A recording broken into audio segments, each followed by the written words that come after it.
Selamat sore, Salam Bapak Ibu, Saudara-saudara yang terkasih di dalam Tuhan Yesus Kristus.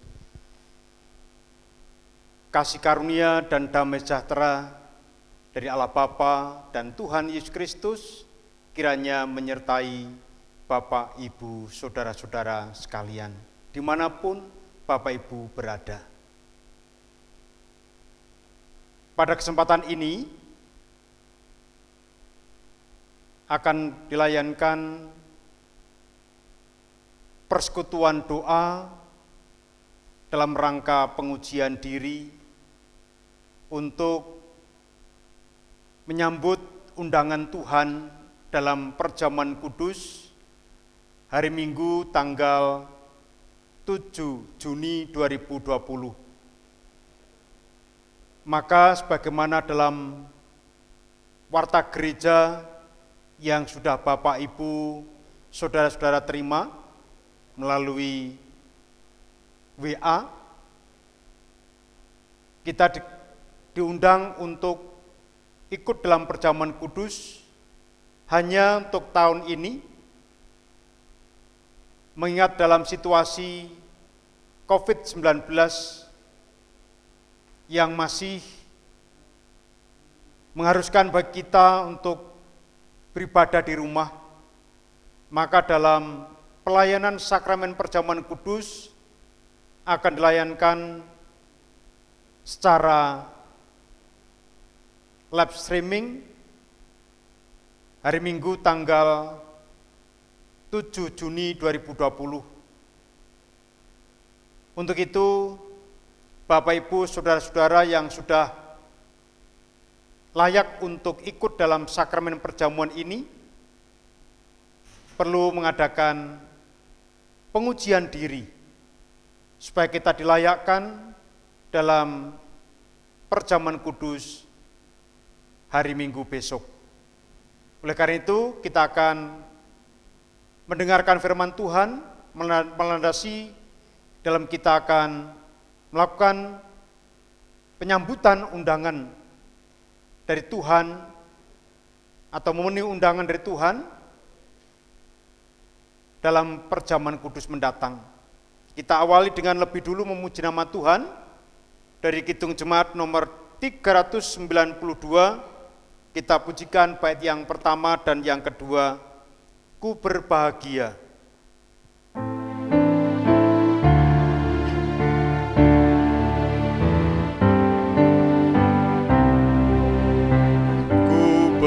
Bahagia, yakin teguh, Yesus abadi, kepunyaanku. Aku warisnya, ku ditebus,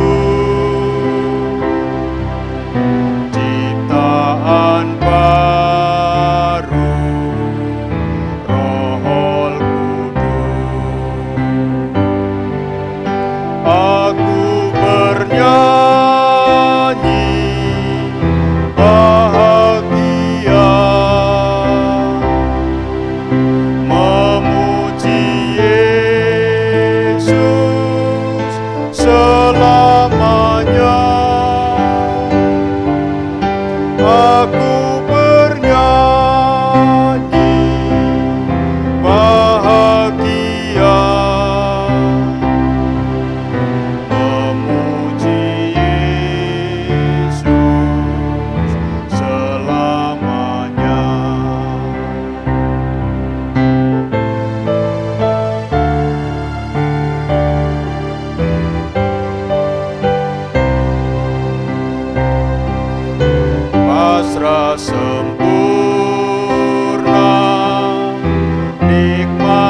Yesus selamanya.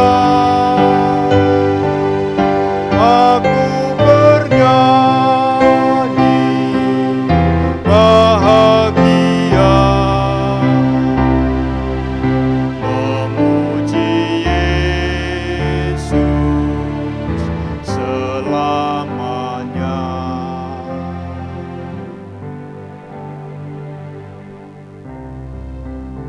Mari kita satu hati dalam doa sebelum kita mendengarkan firman Tuhan. Saya layankan. Tuhan Allah Maha Kasih, sungguh kami berbahagia. Kami merusakan sukacita sebagai anak-anak-Mu karena pengorbanan Kristus. Kami beroleh kehidupan penuh dengan harapan, karena dengan penebusan Kristus kami beroleh pembebasan dan keselamatan yang sejati.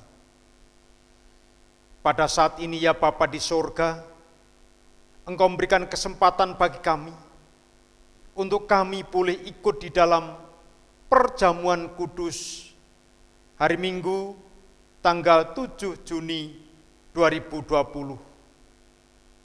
Semua itu bukti bahwa Engkau peduli dan mengerti bagaimana kehidupan kami ketika menjalani pengembaraan di padang gurun dunia ini.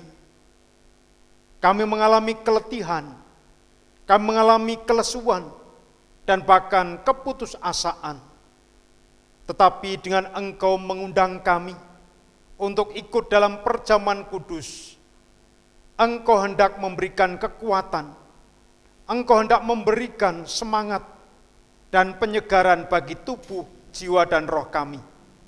Maka Bapa, sebelum kami menyambut undangan-Mu, kami hendak melakukan pengujian diri, supaya kami benar-benar dilayakkan dalam perjamuan kudus nanti. Sehingga perjamuan kudus sungguh menjadi berkat bagi tubuh, jiwa, dan roh kami, ketika kami boleh menjalani pengembaraan di padang gurun dunia ini. Maka Bapa, saat ini kami telah membuka hati untuk mendengarkan, merasakan, merenungkan, dan berupaya melakukan apa yang menjadi kehendak-Mu dalam perjalanan kehidupan kami. Maka Bapa, berfirmanlah, kami siap mendengarkan. Dalam nama Tuhan Yesus Kristus, kami berdoa dan mengucap syukur. Amin. Firman Tuhan melandasi dalam kita hendak melakukan pengujian diri, menyambut undangan Tuhan dalam perjamuan kudus hari Minggu 7 Juni 2020, terambil dari Injil Yohanes pasal 6, ayat 1 sampai dengan 15, yang demikian sabda Tuhan.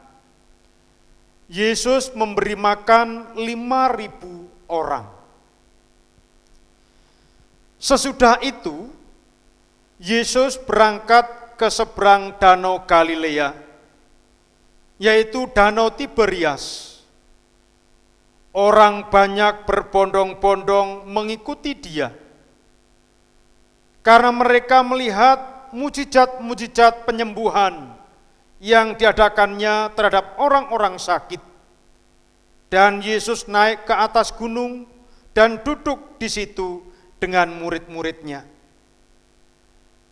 Dan Paskah, hari raya orang Yahudi, sudah dekat.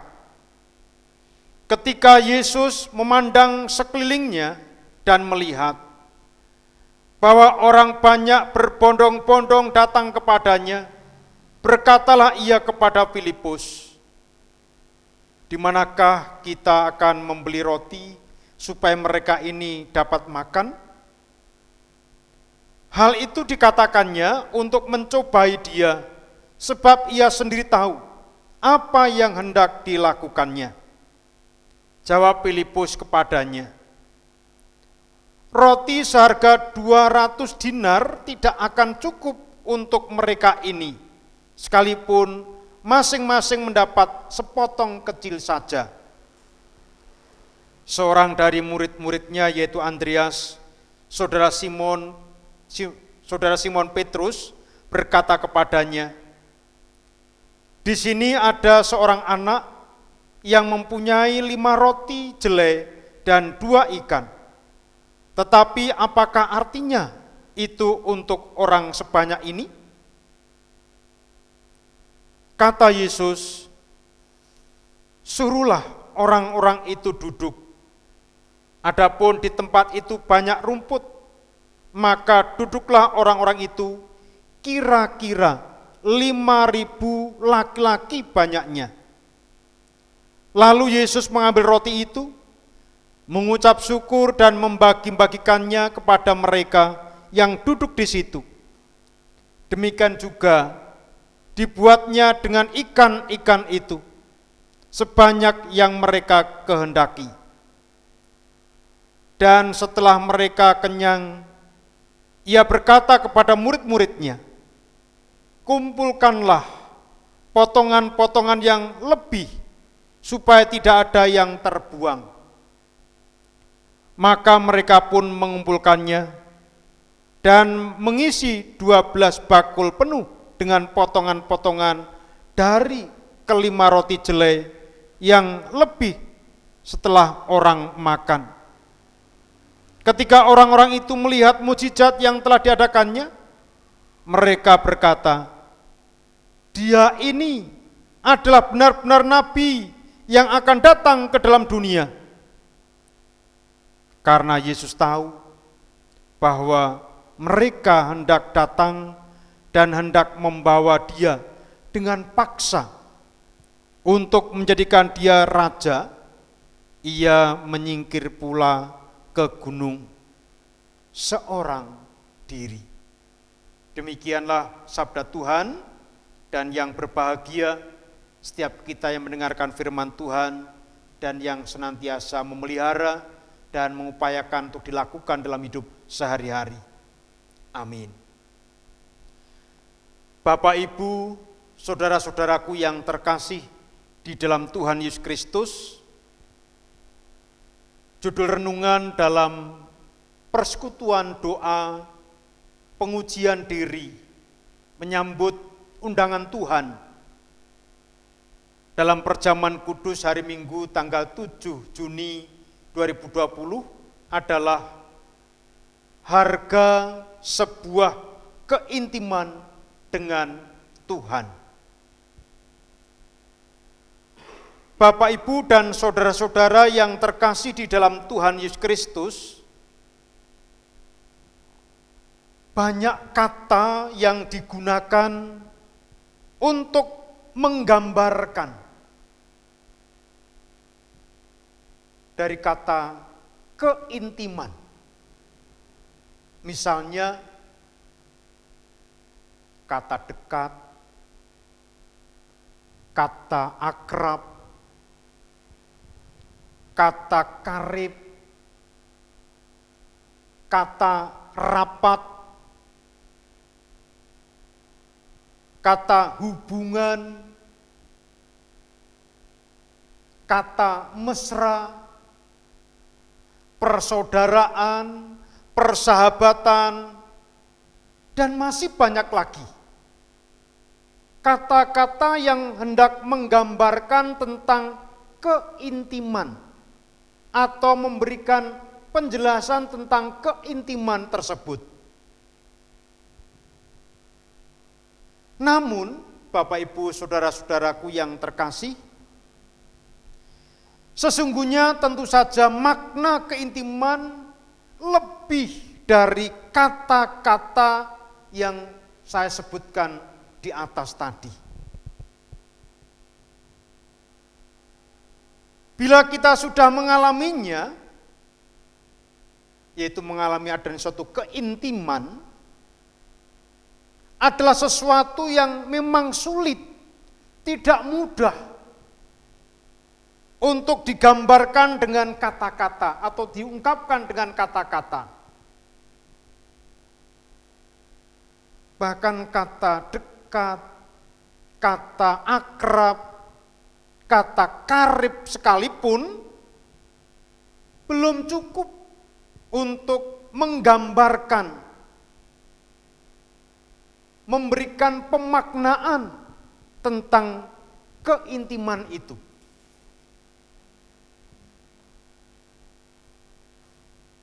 Lalu bagaimana kita bisa benar-benar merasakan keintiman itu? Memahami makna tentang keintiman tersebut? Mari Bapak Ibu, saudara-saudara yang terkasih dalam Tuhan Yesus Kristus, kita melihat kehidupan murid-murid Tuhan Yesus, bahwa mereka secara jasmani terlihat memiliki hubungan, memiliki relasi yang begitu dekat, begitu akrab dengan Tuhan Yesus. Hal itu ditunjukkan mereka, yaitu para murid, selalu menyertai, selalu mengikuti Tuhan Yesus kemanapun Tuhan Yesus pergi. Namun, Bapak Ibu saudara-saudara terkasih, tidak semua murid-muridnya mengenal Dia dan mengerti kehendaknya.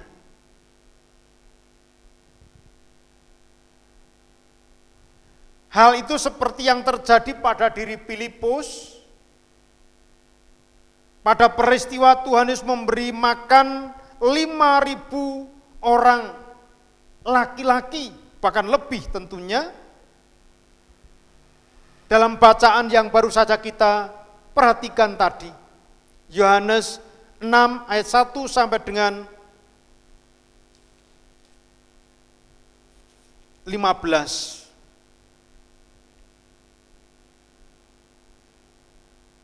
Filipus ketika diminta untuk membeli roti untuk memberi makan 5.000 orang,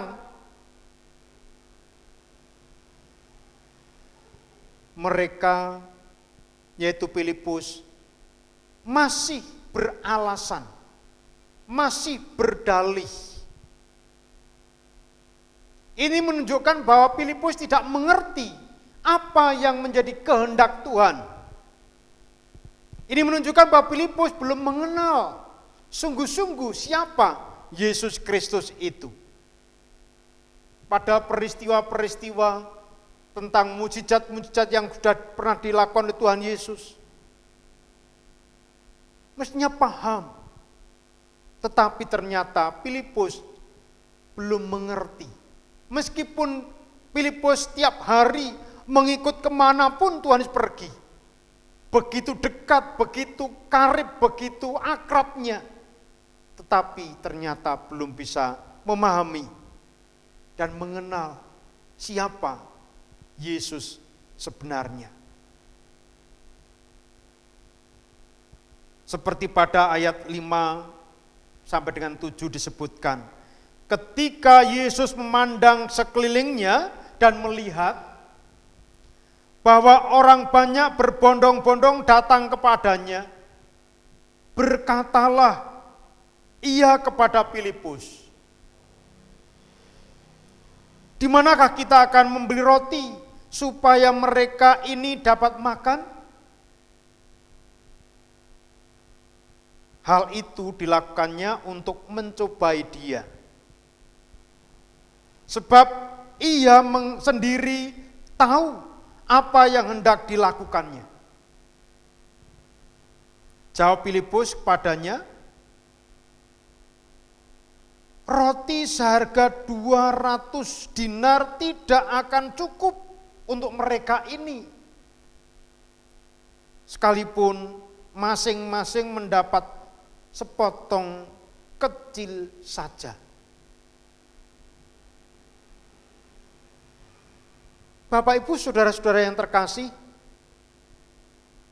seharusnya Filipus mengenal Kristus sebagai Tuhan yang sanggup membuat mukjizat.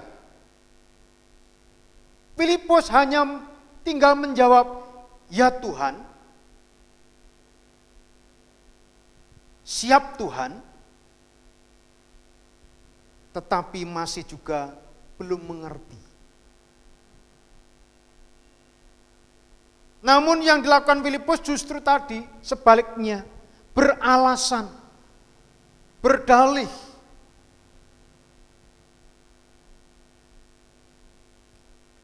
Ini menunjukkan bahwa Filipus meragukan dan membatasi kuasa Tuhan Yesus Kristus. Jadi para murid Tuhan Yesus yang begitu akrab, yang begitu dekat dengan Tuhan Yesus, ternyata Bapak Ibu, saudara-saudara terkasih, tidak menjamin mereka mengenal pribadi Yesus. Yang dengan kata lain, kalau mengenal pribadi Yesus berarti ada hubungan yang begitu intim. Mengenal sampai kedalaman siapa Yesus sebenarnya. Bapak Ibu, saudara-saudaraku yang terkasih dalam Tuhan Yesus Kristus, oleh karena itu, untuk bisa mengenal dan bergaul akrab dengan Tuhan, ternyata ada harga yang harus dibayar. Untuk bisa mengenal dan mau bisa bergaul intim dengan Tuhan Yesus, ternyata ada harga yang harus dibayar. Saat zaman para murid Tuhan Yesus, dan terlebih lagi saat zaman sekarang ini, bahwa sebuah keintiman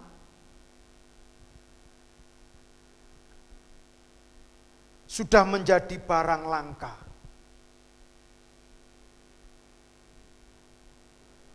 Mengapa hal terjadi? Karena setiap orang sibuk dengan urusan pribadinya sendiri. Keintiman sebenarnya berbicara tentang hubungan, relasi yang di situ ada saling memahami, saling mengerti, mengenal satu dengan yang lain.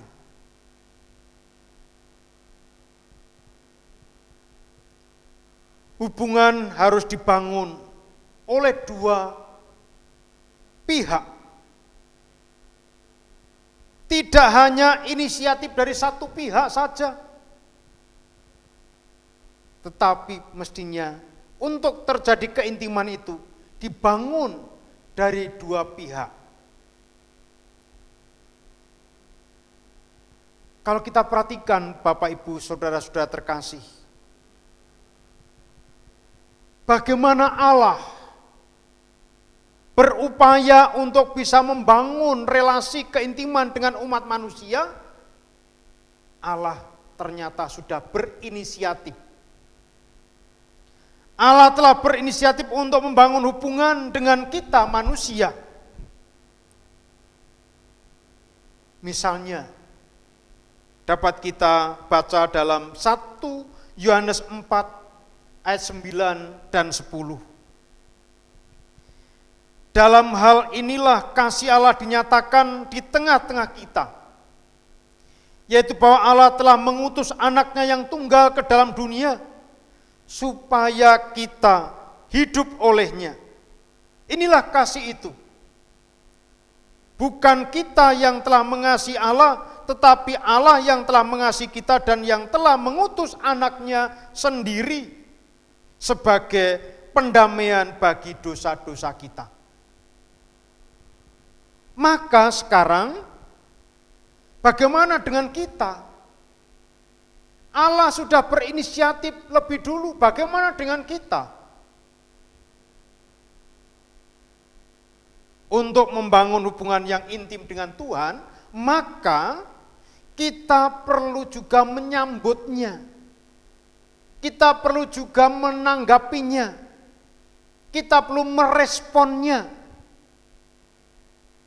Dan untuk merespon menanggapi itu dibutuhkan harga yang mahal.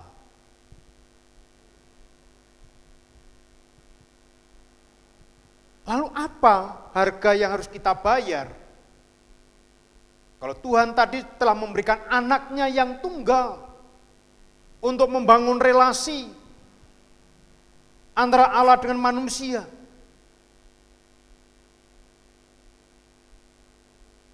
Lalu apa yang akan kita berikan kepada Tuhan? Tentu yang bisa kita berikan sebenarnya, dan inilah suatu hal yang berharga dalam hidup kita, yaitu waktu, komitmen, perhatian, pikiran, kesempatan, dan keterbukaan kita. Itulah yang harus kita sampaikan kepada Tuhan sebagai respon atas inisiatif Tuhan yang telah memberikan anaknya bagi kita. Dan kita pun menyambutnya dengan membayar dengan harga yang mahal tadi, yaitu waktu, pikiran, dan sebagainya tadi. Pertanyaannya, maukah kita membayar harga untuk menyambut inisiatif Tuhan itu dengan hal-hal tersebut?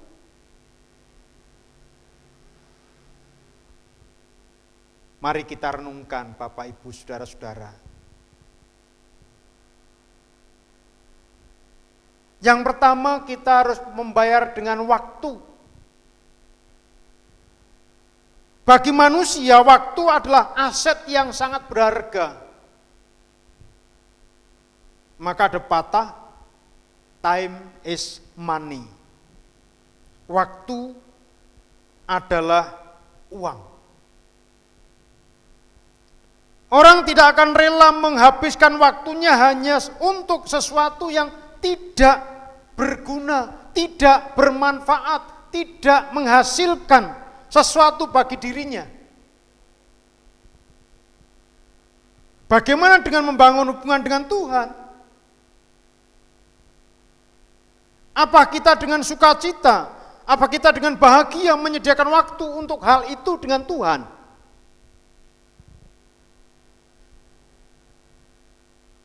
Ataukah kita merasa sayang, eman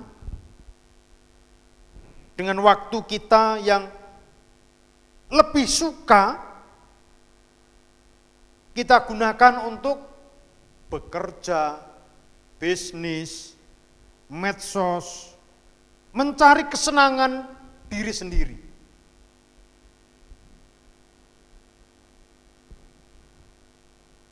Jika kita benar-benar mengasihi Allah, tentu kita selalu ingin menghabiskan waktu dengannya.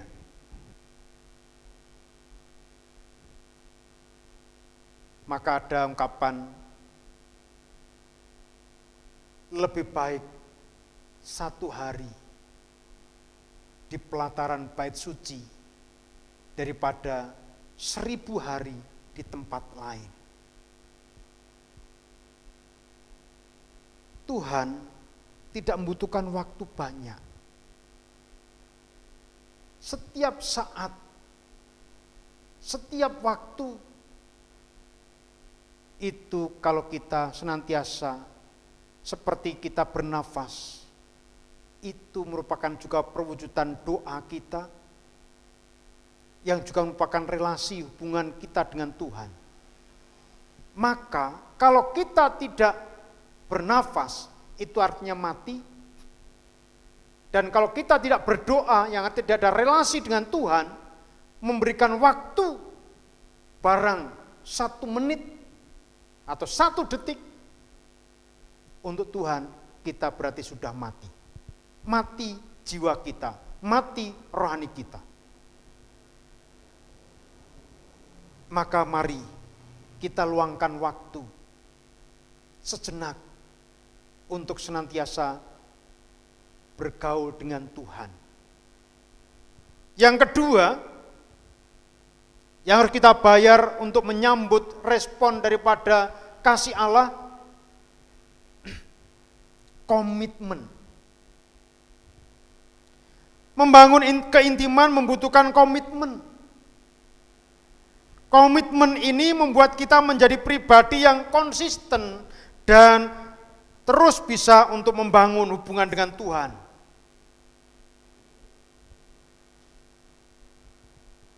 Bukan memakai sistem kadang-kadang, nanti-nanti, atau tawar-menawar. Bahkan ketika merasa terbeban, merasa terpaksa, dan bahkan juga dengan hitung-hitungan untuk untung ruginya bila membangun hubungan dengan Tuhan. Aneh kan? Berhubungan dengan Tuhan, membangun relasi dengan Tuhan, supaya ada keintiman. Kok dilihat untung ruginya? Ini suatu hal yang aneh tentunya. Tetapi kita berkomitmen untuk bergaul intim dengan Tuhan secara tulus, ikhlas, dan sungguh-sungguh, maka kita akan bisa melihat keajaiban yang luar biasa terjadi atas diri kita. Maka marilah kita terus-menerus setia, berada dalam keintiman dengan Tuhan. Hal ini seperti yang terjadi, yang dialami oleh Raja Daud. Karena keintimannya dengan Tuhan, ia pun merasakan betapa indah dan menyenangkannya relasinya dengan Tuhan. Hingga kemudian menuangkan dalam sebuah pujian yang sangat terkenal, yaitu Tuhan adalah gembalaku. Mazmur 23. Memang membangun keintiman dengan komitmen tidak mudah. Namun ketika kita sudah menyatakan ya dengan segenap hati, maka sesungguhnya Roh Kudus turut bekerja dalam hati kita, membantu, mendukung, menguatkan kita untuk tidak menyerah saat menghadapi rintangan, menghadapi kesulitan dan persoalan. Roma 8 ayat 26 sampai 28 menyebutkan, demikian juga Roh membantu kita dalam kelemahan kita. Sebab kita tidak tahu bagaimana sebenarnya harus berdoa, tetapi Roh sendiri berdoa untuk kita kepada Allah dengan keluhan-keluhan yang tidak terucapkan. Dan Allah yang menyelidiki hati nurani mengetahui maksud Roh itu, yaitu bahwa ia sesuai dengan kehendak Allah berdoa untuk orang-orang kudus. Kita tahu sekarang bahwa Allah turut bekerja dalam segala sesuatu untuk mendatangkan kebaikan bagi mereka yang mengasihi Dia, yaitu bagi mereka yang terpanggil sesuai dengan rencana Allah. Jadi, ketika kita sudah berkomitmen, bagaimanapun rintangan resikonya, tidak perlu kita mundur, tidak perlu kecil hati, tapi mari kita terus maju. Karena apa? Sesungguhnya Roh Kudus bekerja turut mendukung bagi kita. Terlebih lagi kita tahu baru saja kita memperingati Hari Pentakosta, pencurahan Roh Kudus atas kehidupan orang beriman. Maka tentunya kita pun dengan sukacita untuk bergaul intim dengan Tuhan dengan komitmen, ya, dengan sepenuh hati. Yang ketiga, Bapak Ibu Saudara-saudara terkasih, yang harus kita bayar adalah dengan memberikan apa? Perhatian dan pikiran. Seorang yang tinggal dalam keintiman tentu akan memberikan perhatian. Tidak hanya sekedar perhatian, tapi perhatian yang lebih tentunya kepada orang yang dikasihinya. Coba kita perhatikan. Allah memperhatikan kita dengan luar biasa. Setiap hal tentang kita tidak luput dari perhatian Tuhan, tidak pernah lepas dari pandangan Tuhan. Mazmur 33 ayat 12 sampai 15 memberikan kesaksian. Berbahagialah bangsa yang Allahnya ialah Tuhan, suku bangsa yang dipilihnya menjadi miliknya sendiri. Tuhan memandang dari sorga, Ia melihat semua anak manusia. Dari tempat kediamannya, Ia menilik semua penduduk bumi. Dia yang membentuk hati mereka sekalian, yang memperhatikan segala pekerjaan mereka. Begitu luar biasa perhatian Tuhan atas umat manusia, atas diri Bapak, Ibu, dan saudara-saudara semuanya. Lalu bagaimana dengan kita? Sudahkah kehendak dan setiap hal tentang Allah menjadi perhatian dan ada dalam pikiran kita? Oleh karena itu, marilah arahkan pikiran kita bukan kepada diri kita sendiri, tetapi mari kita arahkan kepada Allah yang lebih dulu memperhatikan dan memikirkan tentang keberadaan kita.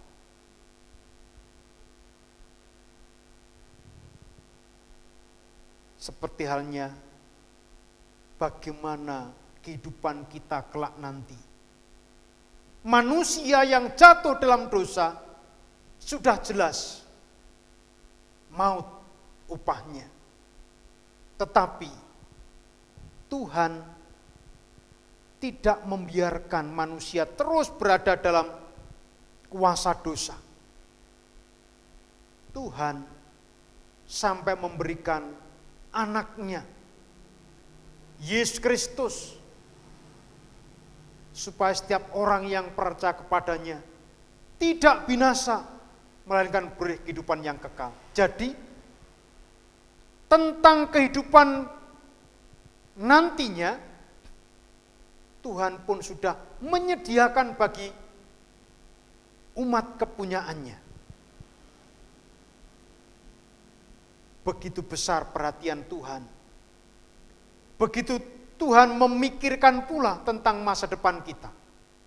Oleh karena itu, mari kita juga menaruh perhatian dan pikiran kita yang tertuju kepada Allah.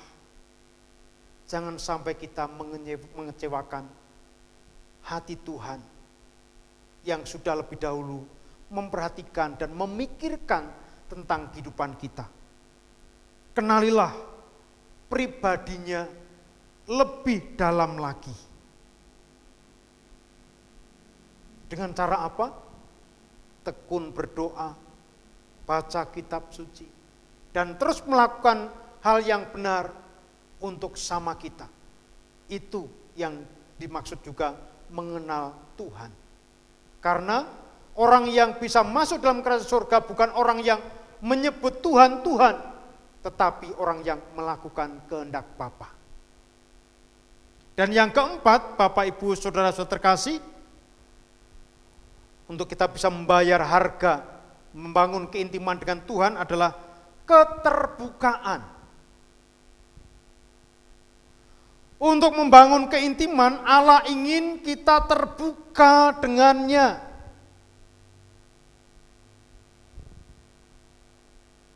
Jika masih ada hal-hal yang kita tutupi dan kita sembunyikan, berarti kita masih membangun sekat, membangun tembok dalam keintiman kita dengan Tuhan.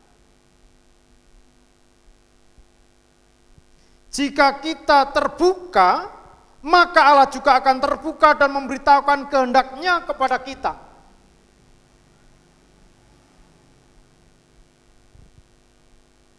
Seperti dalam firman Tuhan Yesus,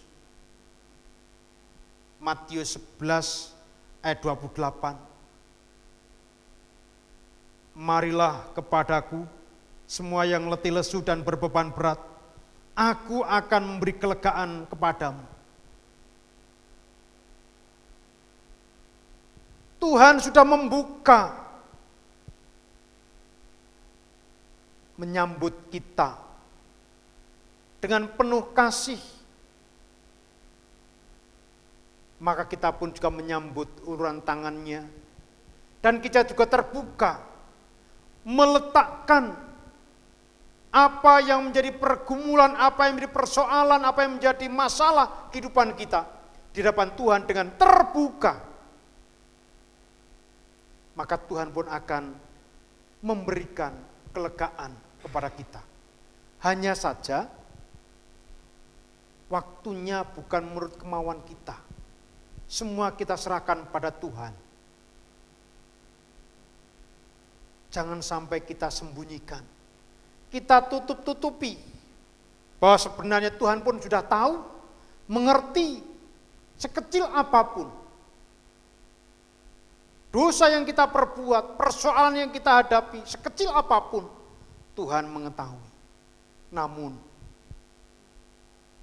bagaimanapun juga kita harus mau terbuka.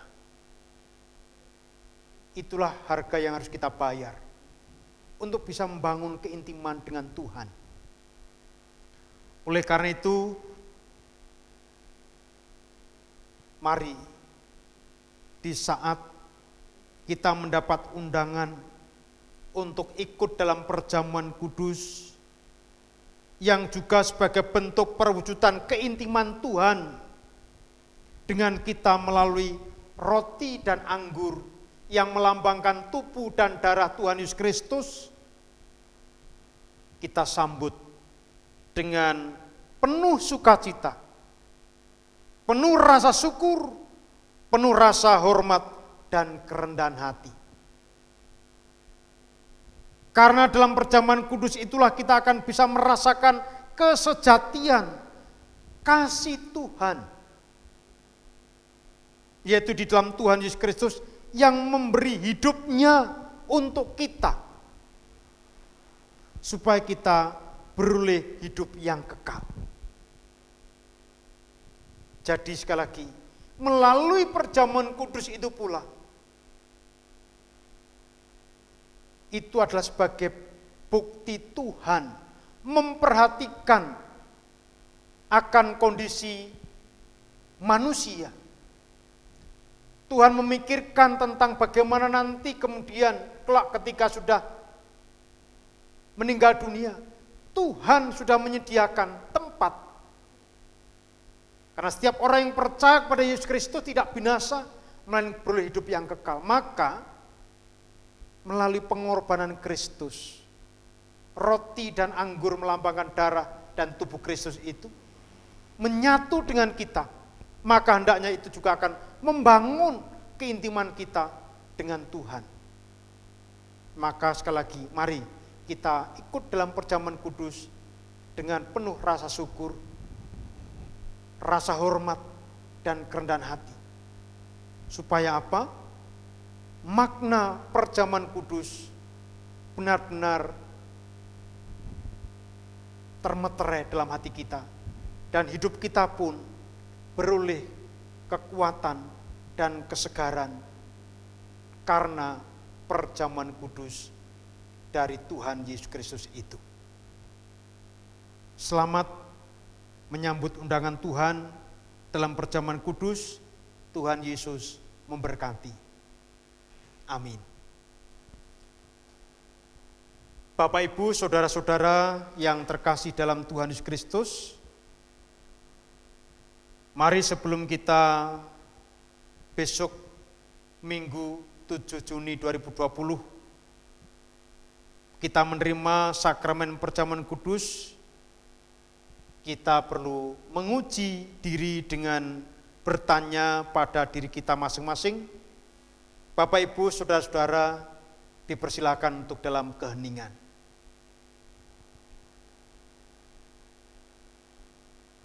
Apakah kita sungguh-sungguh menyadari dan mengakui bahwa kita berada dalam kondisi tidak selamat karena dosa, dan dengan kekuatan serta usaha sendiri tidak mampu melepaskan diri dari kondisi tersebut, sehingga membutuhkan juru selamat yang berkuasa melepaskannya?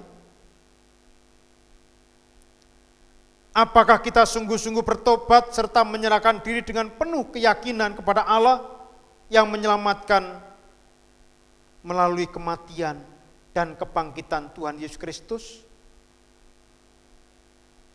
Apakah kita sungguh-sungguh bertekad menyerahkan diri untuk hidup sesuai dengan firman-Nya? Dan apakah kita sungguh-sungguh bertekad untuk senantiasa menjalani hidup penuh dengan rasa syukur atas anugerah penyelamatan Allah? Dipersilakan Bapak Ibu bisa menjawab dalam hati pribadi lepas pribadi.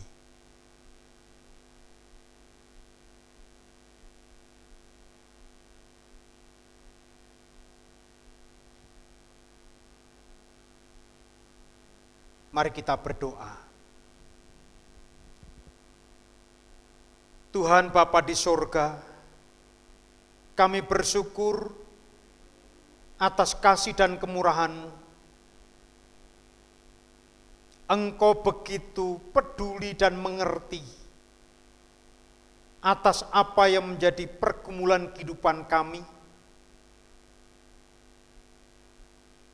hingga Engkau berkenan membangun keintiman dengan kami, yang semua itu Engkau wujud nyatakan melalui pengorbanan Putra-Mu yang tunggal, Yesus Kristus.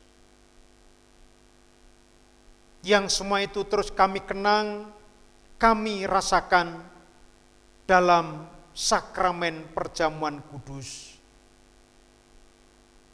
Maka Bapa, pada kesempatan ini, kami pribadi lepas pribadi,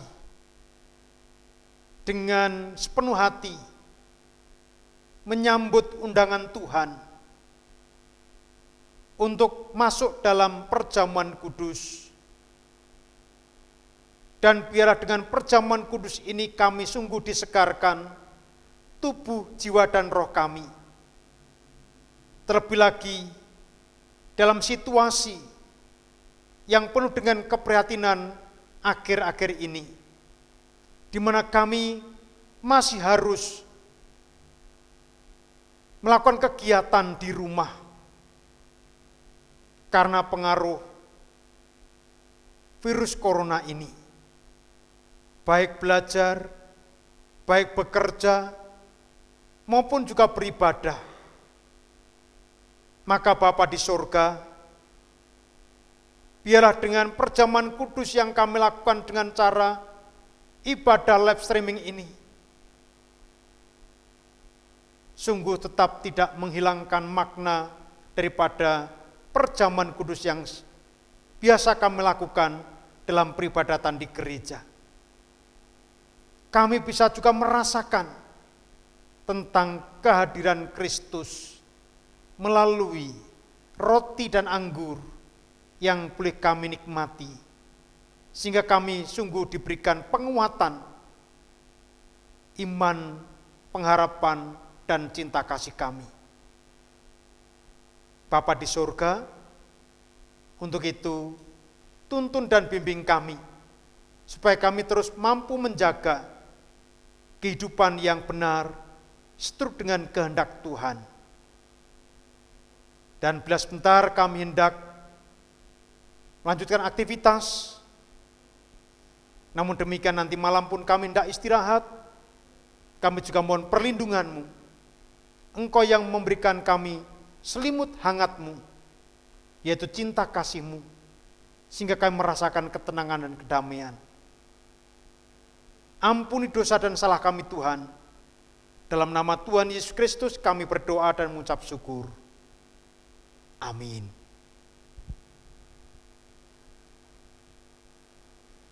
Mari Bapak Ibu, saudara-saudara terkasih dalam Tuhan Yesus Kristus, kita memuji nama Tuhan dengan kita nyanyikan dari Kidung Jemaat nomor 363, bait pertama, kedua, dan ketiga, bagi Yesus kuserahkan.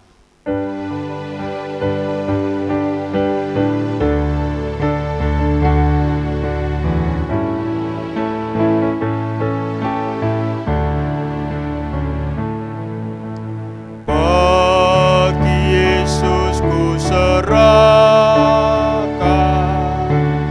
hidupku seluruhnya, hati dan perbuatanku pun waktuku miliknya. Bagi Yesus semuanya pun waktuku miliknya. Bagi Yesus semuanya pun waktuku miliknya.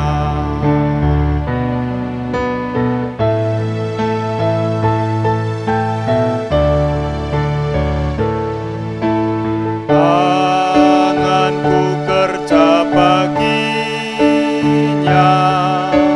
kakiku mengikutnya, mataku memandang Yesus, yang kupuji Dialah.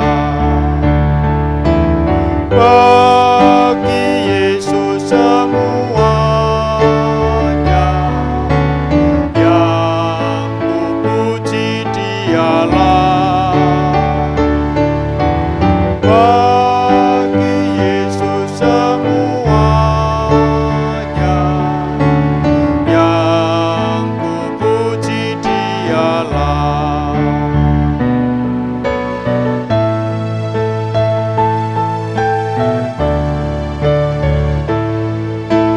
Ya, sejak ku pandang Yesus, ku tinggalkan dosaku. Pada Dia ku terpaut, Dia juru selamatku. Bagi Yesus semuanya, Dia juru selamatku. Bagi Yesus semuanya, Dia juru selamatku.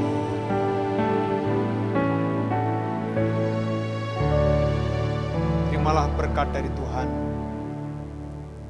Kasih dari Tuhan Yesus Kristus, kasih Allah Bapa, serta persekutuan Roh Kudus menyertai Bapak, Ibu, Saudara sekalian, sehingga dipenuhi damai sejahtera dan siap diri hati untuk menyambut undangan Tuhan dalam perjamuan kudus mendatang.